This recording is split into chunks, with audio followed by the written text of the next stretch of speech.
Anime Vanguards, a tower defense game that was immediately well received as soon as it touched the platform. Nearly 300,000 players off the bat and 1 million likes on the game's page within a week. Ridiculously insane numbers. Very few games can say that they've amassed that amount of players. The game itself is also very polished.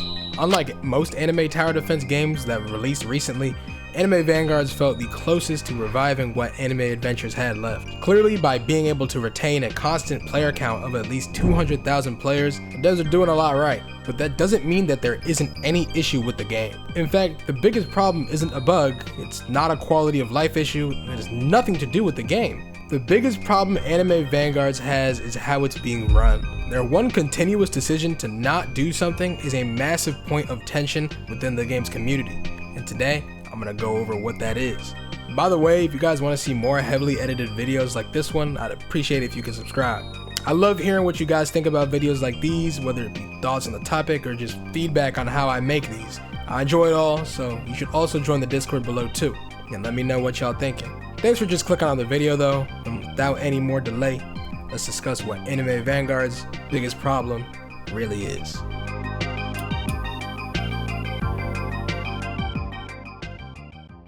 So as I said before, the main flaw within the game doesn't come from the game itself. There's a decent amount of issues within the game that cause problems with gameplay, but if I'm gonna be honest, they're not the absolute worst. The one thing that makes me the most frustrated with Anime Vanguards comes from the Discord.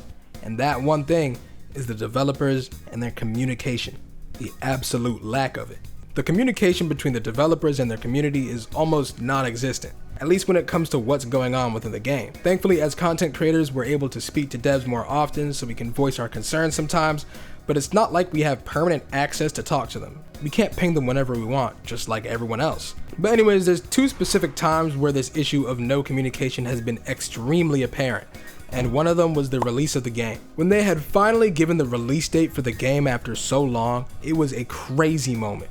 Immediately all the hype was brought back and everyone was preparing to play the game, where all of me and my people are literally straight waiting for this game to drop so we can absolutely just dump Robux into it. However, when the day came, people were just left confused. 12 p.m., 2 p.m., 4 p.m. Hours passed, and with no exact time of release, people were just freaking out and expecting another delay. The worst possible scenario. Of course, this leaked into the Discord and all channels were immediately locked down. I can only imagine what the developers' DMs were like. The game did release a bit later at 6 p.m. that day, but all of this was just easily avoidable. Having no exact time for a release just confuses everyone, especially when you take time zones into consideration.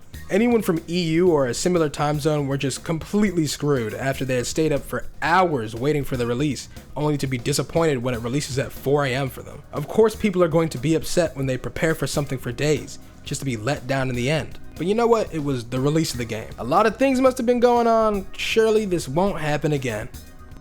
And then it happened the next update. Update 0.5, in my opinion, was phenomenal.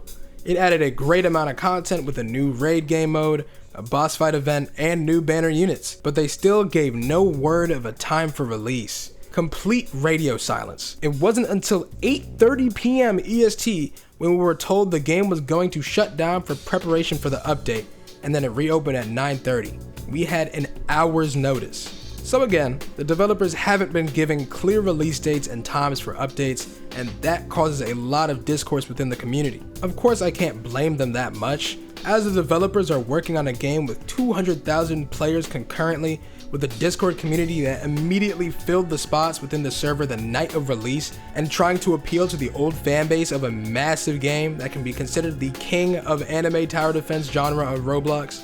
Everyone is bound to be overwhelmed. But something they need to realize is that's fine. At the end of the day, the people who needlessly complain are always going to be there, and they're still going to end up playing when you release.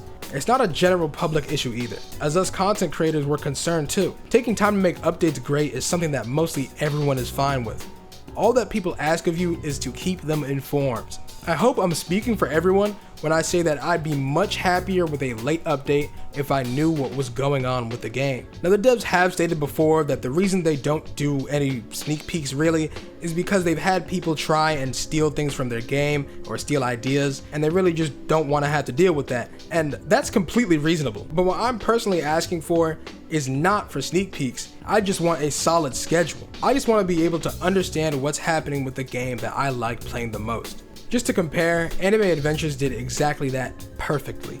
They'd remind people 3 times before they'd update, making sure that everyone was on the same page and making sure everyone understood their schedule. I do get that the game is still in its early stages and they may still be trying to figure out things and get everything under control, but I've seen a decent amount of messages from developers about the complaints from players and about updates, and I think that if they want a good amount of those to stop, then establishing good communication between them and their community is absolutely necessary. The game so far is extremely enjoyable, and me and my friends have been having a ton of fun on it, and I believe it has a great future ahead of it. So even though they may mess a few things up, I do also believe that us as players gotta cut them a little slack. Currently writing this as I enjoy a pizza from Papa John's, so if you like pizza, you should subscribe. This video took a lot. Join my Discord if you want to ask me anything related to this game. I'll most of the time respond. All of my links are in the description. Thanks for watching, and I'll see y'all later.